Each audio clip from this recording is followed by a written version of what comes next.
இப்போ ரீசெண்டா நிறைய காமெடியெல்லாம் நடக்குதுல்ல. ஸ்டாலின் சாரும் இந்த மற்றும் பலரும் ஒன்னா சேர்ந்துக்கிட்டு இந்த கருத்து கணிப்புன்ற பேர்ல நிறைய அந்த கடுப்புல விட்ட கணிப்பெல்லாம் விட்டுக்கிட்டு இருக்காங்க. அதுல திமுக 300 சீட்டு ஜெயிக்குமா, மற்றும் பலர் 700 சீட்டு ஜெயிக்குமா? யோ எங்கேயா இருக்கு இத்தனை சீட்டு? குர்டா மேட்டுக்கு சும்மா அடிச்சு விடுறது, ஒரு தில்ல முள்ளுக்கு ஒரு அளவே இல்லை. 40 வயசுக்குள்ள இருக்கிறவங்க மட்டும்தான் விஜய்க்கு ஓட்டு போடுவாங்களாம். 50 வயசுக்குள்ள இருக்கிறவங்க மட்டும்தான் இந்த விஜய்க்கு போனா போதுன்னு ஓட்டு போடுவாங்களாம். இந்த 40 வயசுக்குள்ள இருக்கிறாங்களா இந்த ஓட்டர்ஸ், அவங்களாம் ரொம்ப கம்மியா. ஆனா இந்த 50ல இருந்து 80 வயசு வரைக்கும் இருக்கிறாங்களே அந்த ஓட்டர்ஸ் ரொம்ப ஜாஸ்தியா.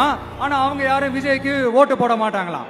இப்படி பில்டப் மேல பில்டப் ஓங்கி மண்டேல நறுக்குன்னு குத்துற மாதிரி நம்ம எலெக்ஷன் கமிஷன் ஒரு டீடைல்டு ரிப்போர்ட் ஒன்று